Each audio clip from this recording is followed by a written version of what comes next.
Hey everybody, it's Gladys back here once again for another episode of Battlechat. This is episode 5, and tonight I've got here with me JIC4JIC5, another Battlefield player.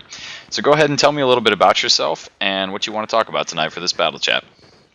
Alright, so I am Jic. Call me by any name you like. I wanted to talk tonight about some DLC things. My favorite weapon, personally, I know that's been touched on before. And how things are going to be changing in the next DLC. So I want to start off with, I am younger than most of the people on Battlefield, and I appreciate Gladys's and everybody else's acceptance for not, discriminating against those younger players who just like to fit in. So the first topic I wanted to talk about tonight was my favorite weapons. I like to run a variety of weapons in a variety of kits. My top kits are the assault kit and the engineer kit. I like to hardcore PTFO, and that's basically how I play games, including Call of Duty, Counter-Strike, stuff like that. I especially like the AEK and the M416 in the assault class, and I've been using the QBZ in the engineer class lately, and I also like the G36 and the ACR. I know it's not called that, but yeah, well, those are all good weapons, absolutely. Yeah. All right. Okay. So moving into my first official topic. I'm really excited about new DLC Endgame, which is coming out in March. There's 2 new game modes, Capture the Flag and Air Superiority. I'm most excited for Air Superiority. I think it's going to be really awesome. I mean, remembering 1943, the PlayStation, just rolling around in those fighter planes, Mm-hmm. Yeah, it was a lot of fun. I'm also very excited for Air Superiority, much more so than Capture the Flag. I feel like Capture the Flag is going to be a little bit more of a difficult transition into the Battlefield universe. It's not something that we've seen traditionally, but I'm still hopeful, and I think it'll turn out fine. I'm just, it's the exploration of a new territory, that kind of makes me hesitant. But I think it'll be good, and I'm extremely excited for Air Superiority as well. So what I would like to see in Air Superiority is actually a mismatch of different air vehicles. I think maybe not assault choppers, but I think Little Birds would be cool. Little Birds and the Z11, along with the jets. Even like all kinds of jets. Like having that picture of the aircraft carrier there with all the different kinds of jets and Little Birds and Z11s sitting there would just sounds so amazing. Yeah, that does sound pretty cool, and I'm wondering how they're going to do it, because I feel like if it was going to be a full scale air combat mode, that I don't know, there would be obviously some differences between the jets and the choppers that we have, and I don't know if one would be weaker than the other in a pure air battle, because I feel like Little Birds against Little Birds is pretty even. Little Birds against attack choppers is a little skewed. And then jets versus choppers is like a whole nother ballgame. So the balancing act between only aircraft battling up there is going to be like a fine line. And I just hope that they scale it correctly with the numbers of aircrafts that we're going to see there. And I really am wondering how they're going to do that on a certain map. Like, how are they going to use that on some maps, or are they going to have one set map for it, like they did in 1943, where they had that Coral Sea map where it was only for superiority, whether they're going to come out with maybe a 5th map, or is that's going to be one of the 4? Well, based on their track record with Battlefield, at least, what we've seen in the Armored Kill DLC with tank superiority, is that all 4 of those maps were able to be played under tank superiority. So I'm imagining that's probably the same thing that we're going to see. And they only did announce 4 maps. So I'm sure that, well, I'm not sure, but I'm reasonably sure, and I'm almost, extremely confident that it'll be for all 4 maps that we'll see that air superiority mode. Right. I see your point there, and I really wanted to talk about how vehicles are going to be effective against vehicles in new DLC, and we haven't really gotten a big idea of the map design. I think they mentioned a little bit that they were going to be fast-paced, high-action maps, but how tanks and assault attack choppers are going to be used against motorbikes, and how motorbikes, what they're going to be able to do against those things, or if it's just going to be like ATVs. I'm imagining that it's going to be much more akin to ATVs in a sense, is they're purely for quick transport, just Right. maybe like flanking maneuvers. If you imagine like back in the day, like you had your infantry and then you had your cavalry, those would be, your flanking maneuvers would be done by them because they're much quicker. They can get around the enemy, and I'm imagining that's going to be about the same role that they're going to play, other than all the shenanigans that we're going to see, people trying to do jumps and stuff, I think that its main purpose on the battlefield is going to be the same as the ATVs for the Armored Kill DLC, to where it's mainly just swift transport in between objectives. Right. Another thing, the thing with Capture the Flag is I'm actually kind of pumped for Capture the Flag, and I was thinking, do you think you're going to be able to ride in vehicles with the flag? Especially, I was thinking maybe motorbikes, but not necessarily tanks. Like the difference there with the amount of protection that they offer and things like that, against other players and things like that, to be killed. Yeah, that's actually a really interesting thought, because it hadn't crossed my mind that there would even be vehicles in Capture the Flag. I kind of pictured it, without thinking about it, as a purely infantry mode. But bringing that up, that's very interesting. I think that you probably wouldn't be allowed to get in vehicles. I feel like that would just make it too easy to get away. Because even trying to shoot somebody on an ATV, if you don't see them coming from a long distance away, to where you can kind of track them and get a shot off in decent timing, if they're just kind of flying by you, chances are you're probably not going to get them. So I feel like it would make it too easy in Capture the Flag if somebody were to get on a motorbike and just speed off. So I had imagined it to be infantry only, but that's a real interesting thought, and hopefully we'll get some more details the closer that we get. Yeah, I'm definitely looking forward to another trailer for that. And how I think that motorbikes are going to be implemented into Capture the Flag, but like you said, I don't know if they're going to be. They're probably not going to be allowed in vehicles if you're carrying the flag. I think it would be a good flanking weapon in Capture the Flag to get to the objective first. Then I want to wonder about the scoring, like how that's going to work. Is there going to be a score limit? Is there going to be a time limit? Who captures the most in a certain time? Is there going to be different rounds? Things like that. Traditionally, what we see in at least my experience, is Capture the Flag game modes are generally, you have to capture so many flags. Like whoever gets 10 flags first or 5 flags wins. Right. And they're normally not as long. And that's another thing that we're going to have to think about, is like we've seen servers now with 200, 300, 500% tickets. Is that going to carry also over into Capture the Flag, to where we're going to have 100 flag captures on a 500% ticket server? You know what I'm saying? Like that's going to be just stupid if so. And I think that it's going to be interesting with the map size how that is implemented, because we really don't know the relative map size. Are they going to be relative to like something like Grand Bazaar? Are they going to be relative in size to something like Caspian? Are they going to be relative in size to an Armored Kill map such as Albor's Mountains? And then the landscape too, how that can play to certain advantages of different teams with the flag, defending the flag. How like mountains and things like that can really help the defenders.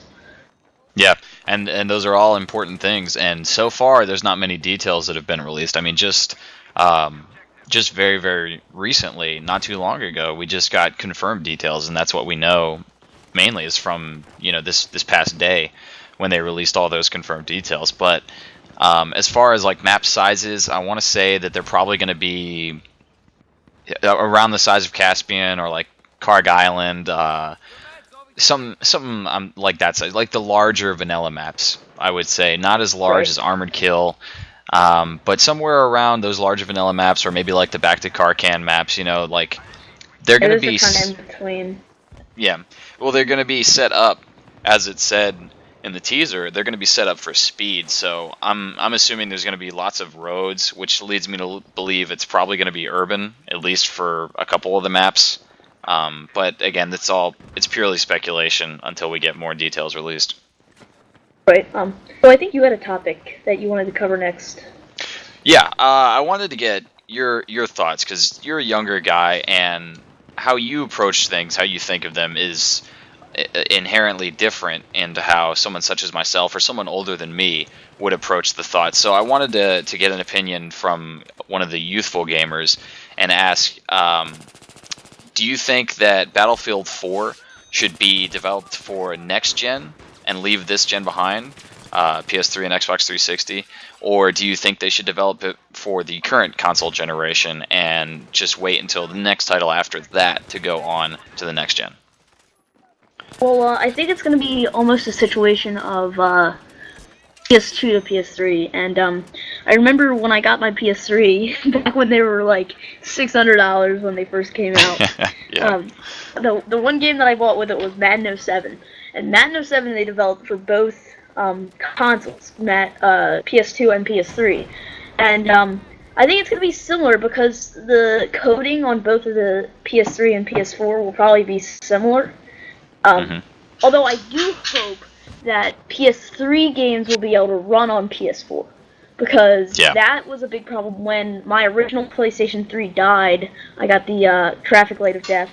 That's what it's called. I've never heard that term used before. That's pretty really, good. It's just like it goes green, red, and yellow. So when I have my new PS3 now, I can't play the old PS2 games. And I think that would be something that is important to a lot of people, being able to play those PS3 games, not necessarily online, but just being able to play them on the new console.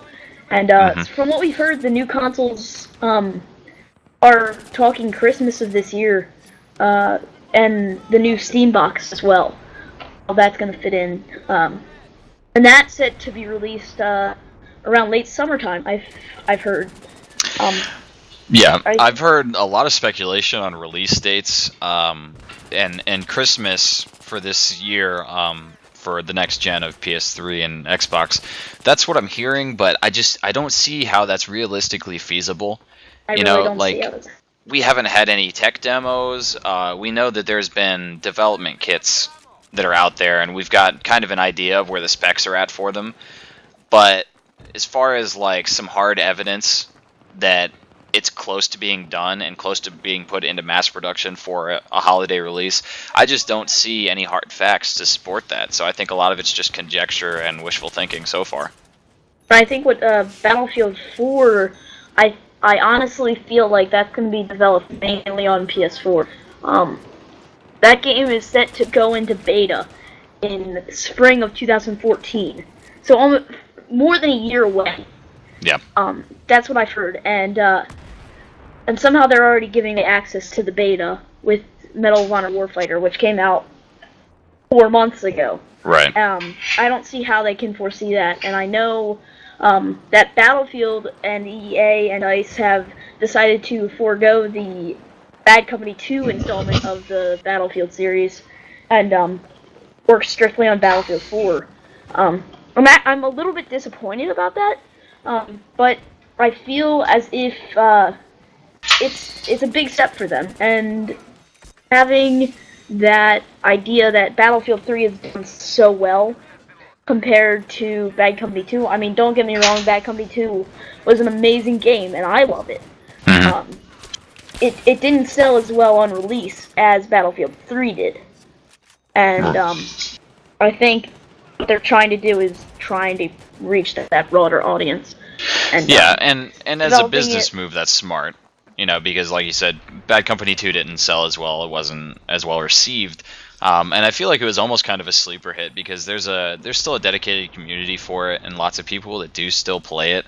And it was a fantastic game. I just don't think it was supported as well as Battlefield 3.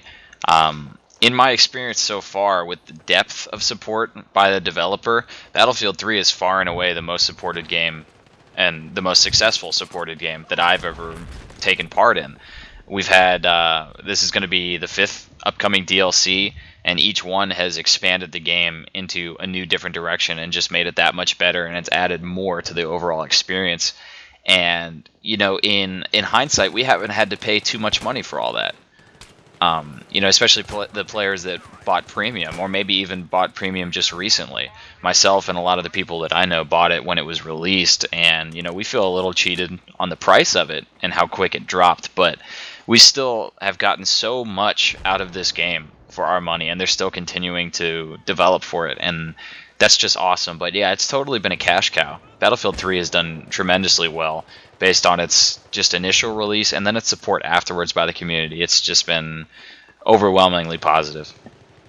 And especially now, over a year after it was released, a year and like 2 or 3 months now, I think that it's been really successful, and I'm actually worried how this game is going to last from like April or May, when everybody gets bored of Endgame, until Battlefield 4.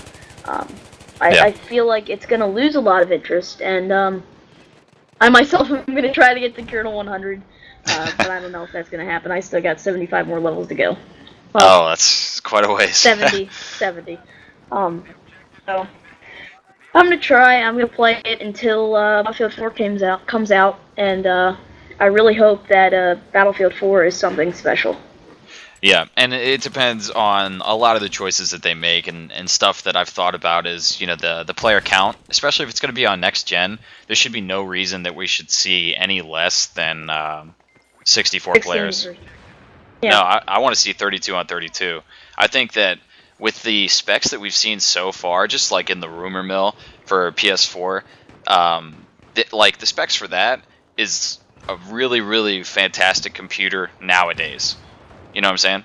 And that's going to be our base setup when that is released. So to have any less than 64 players and to step it up in a big way and maintain the graphical quality, or at least surpass it, or at least maintain it, but maybe even surpass the graphical quality that we have with Battlefield 3 now, I think that those things should all be a given. There should be no reason that we should see any less than that. And if we do, then it's not worth the effort. It's not worth the time put in. I agree. And with the whole thing with next-gen consoles and things like this, depending on when they release and things like that, I honestly don't even know if I'm going to buy it. Yeah. Well, I'm kind of taking it for granted that I will, simply because, like, where I'm at now in life, I've got, you know, I can set aside some money in advance and kind of plan for it, and I, of course, want to be, like, right on top of the next console, you know, so I can play it as it's fresh and get it right there from the birth of the new system. So I'm pretty committed already in my head to go ahead and get it. Right. I think the real, like, sealer for me is what really sets it apart. And what we've seen from all of the games released recently, I mean, Far Cry 3 still looks amazing on PlayStation. Battlefield 3 looks amazing on PlayStation, and that was released over a year ago. Yep. I think that I saw someone did a comparison between PS3 and PC gameplay on almost max settings on PC, and there was really almost no difference. And well, you're probably going to get a lot of hate mail over that comment right there. I know the PC players are extremely defensive. As far as myself, I do see the difference between PS3 or Xbox and the PC quality, but to me, it's all about stability. when we play Battlefield 3 on our consoles, we've got everybody playing on the same level and it's smooth. You know what I'm saying? We usually don't have to worry about lag. It's not like this guy has a better console graphics card so he can see me and I can't see him.